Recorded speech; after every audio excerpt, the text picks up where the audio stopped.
मैंने बचपन से ही 3000 पाउंड के लोहे के कफ पहने हैं। मैं उन्हें मार्शल आर्ट कॉन्टेस्ट से पहले ही उतारता हूँ। अब मुझे भी नहीं पता कि मेरे मुक्कों में असल में कितनी ताकत है। मेरे मास्टर ने मुझे रोजाना उनसे ट्रेनिंग करवाई ताकि मैं गलती से किसी को चोट न पहुंचा दूं। मैंने कभी शिकायत नहीं की। इसके बजाय मैंने हर दिन अपनी कोशिशें दोगुनी कर दी। ये सब इसलिए क्योंकि मेरे परिवार ने लड़कियों को मार्शल आर्ट सीखने की इजाजत नहीं दी। मुझे आज भी वह दिन याद है जब मैंने गलती से अपनी हथेली दीवार पर मार दी थी और मेरे हाथ का निशान उसमें धंस गया था। मुझे लगा कि किसी ने नहीं देखा, लेकिन मेरी माँ को शक हुआ। जब उन्होंने मेरा टेस्ट किया तो मैंने अपने आप उनकी चाल रोक दी। तभी मुझे पता चला कि मैं इसे और नहीं छिपा सकता। परिवार की सजा तुरंत मिली, लेकिन मेरे अंदर एक आग और तेज हो रही थी। मैं इस परिवार के नियम को बदल दूंगा। इसलिए मैं टूर्नामेंट के मैदान में गया, अपनी ताकत साबित करने के लिए तैयार। पहले राउंड में असली ताकत का टेस्ट हुआ। सब लोग पानी की बाल्टियां लेकर दौड़े, लेकिन मेरे कफ इतने भारी थे कि मैं मुश्किल से हिल पा रहा था। जब तक मैं आखिर तक पहुंचा, बस कुछ ही बूंदें बची थी। मैं बिना किसी शक के हार गया। अखाड़े में मजाकियां हंसी गूंज उठी। दूसरे राउंड में हमने रिफ्लेक्स टेस्ट किए।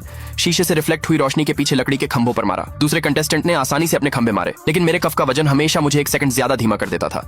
रेफरी को भी यह एहसास नहीं हुआ कि टेस्ट खंभा मेरी ताकत से पहले ही टूट चुका था। एक बार फिर मैं फेल हो गया। मजाक के बीच मेरे अंदर की आग और भड़क उठी। फिर आया आखिरी राउंड, अखाड़े में मुकाबला। मेरे सबसे बड़े और दूसरे भाई अपने अपोनेंट को छुए बिना ही हार गए। दुश्मन की घमंडी हंसी सुनकर मैंने तय किया कि बस बहुत हो गया। मैं रिंग में दौड़ा और उसे एक मुक्के से पीछे धकेल दिया। फिर अपने भाइयों को स्टेज से जाने में मदद की। मैं अपने अपोनेंट का सामना करने के लिए मुड़ा और धीरे धीरे अपने लोहे के पफ एक एक करके हटाने लगा जो जमीन पर गिरते थे। धरती कांप उठी। रेफरी ने हैरानी से एक को उठाने की कोशिश की, लेकिन वह हिला तक नहीं। फिर भी मेरे अपोनेंट को खतरा महसूस नहीं हुआ। उसने पीछे से मुझ पर हमला करने की कोशिश की। मैंने मुश्किल से अपना हाथ हिलाया और उसके हाथ टूटने की आवाज साफ सुनाई दी, लेकिन उसने हार मानने से मना कर दिया। खड़ा हुआ और फिर से हमला किया। इस बार मैं पीछे नहीं हटा। मैंने पक्का किया कि हर कोई देखे कि असली ताकत का मतलब क्या होता है, और अब मुझे छिपने की जरूरत नहीं है। आज से नियम मैं बनाऊंगा। दूसरे पार्ट के लिए कमेंट में यस लिखे।